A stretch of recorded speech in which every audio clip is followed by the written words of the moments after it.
Welcome, everyone, to our mid-month character conversation where we pause for a few minutes to slow down and reflect on something meaningful from our most recent interview. We're actually here in Pensacola, Florida at a character convening, and I'm Jennifer Hogan, former high school principal and current character coach with the Hope Institute. This month, we're reflecting on our conversation with Dr. Jimmy Shaw, who's the former superintendent of Florence City Schools. And if you haven't listened to that full episode yet, definitely go back and listen because there was so much wisdom packed into that conversation, not just about district leadership, but about culture and clarity and what it really takes to sustain character work over time. And I'm Laura Casey, Athletic Director for Vestavia Hills City Schools.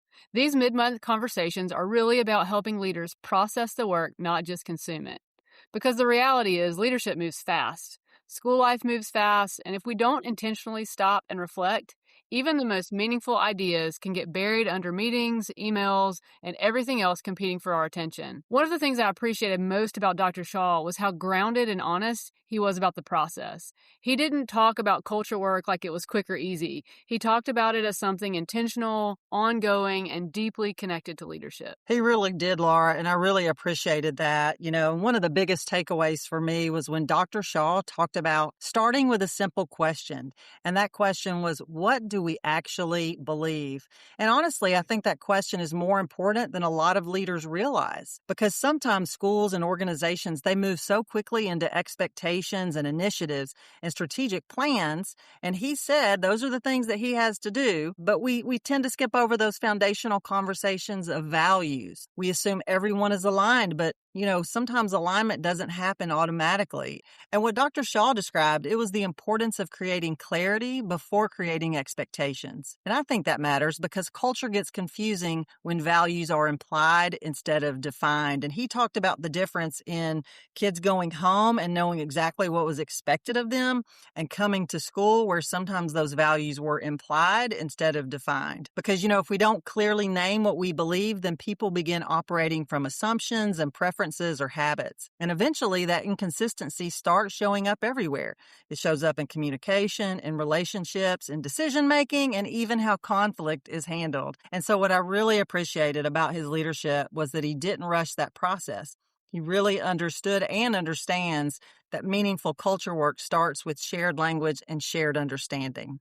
Yeah, one of the first things that I wrote down that he said was before you can have expectations, you must have clarity. And that the idea that character is what gives clarity. And it's such an important reminder for leaders because clarity is that thing that creates stability. People want to know what matters. Teachers want to know what matters. Students want to know what's important. And honestly, adults aren't any different than students in that way. One thing I kept thinking about but while listening to Jimmy was how much easier it is to lead when your values are clear enough to guide your decisions.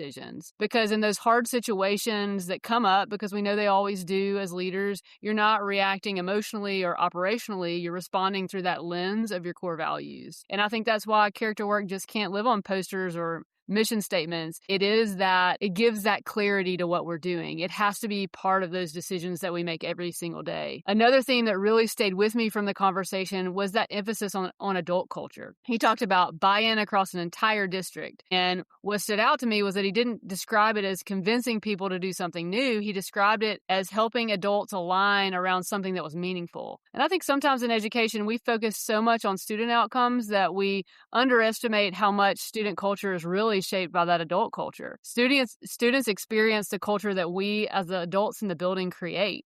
They notice how we speak to each other. They notice how leaders respond under pressure, whether truth exists, whether trust exists, whether people feel valued. And so much of character work really begins there. Absolutely. What I appreciated about Jimmy's perspective is that he understood that lasting culture change requires adults to live the values first, not just teach them. I also loved when he talked about building what he called a coalition of the willing. I had never heard that phrase before, but it has stuck with me. Culture doesn't shift through compliance alone. It shifts when people begin to genuinely believe in the work and experience the value of it for themselves, the coalition of the willing.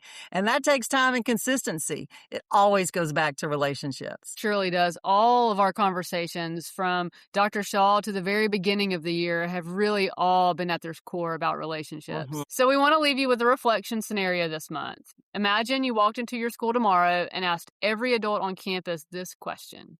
What do we actually believe here? Would the answers sound similar? Would people describe the same values? Would they describe the culture in the same way? Or would the answers depend on who you asked? And maybe the even harder follow-up question is this: are your values most visible in your mission statement or in your everyday interactions? Because culture is not ultimately built through slogans or branding. It's built through repetition, consistency, and modeling over time. People learn what matters most by watching what leaders reinforce consistently.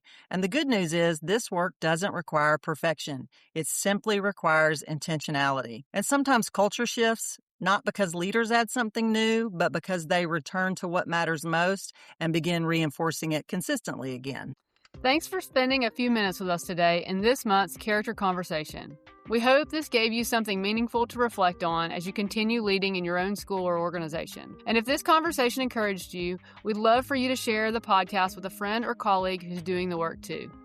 You can also connect with us on Instagram at coc.podcast. We'd love hearing your takeaways and continuing the conversation there. And until next time, keep building character in your community, one relationship, one conversation, and one decision at a time. Thanks for listening to Communities of Character. We'll see you next time.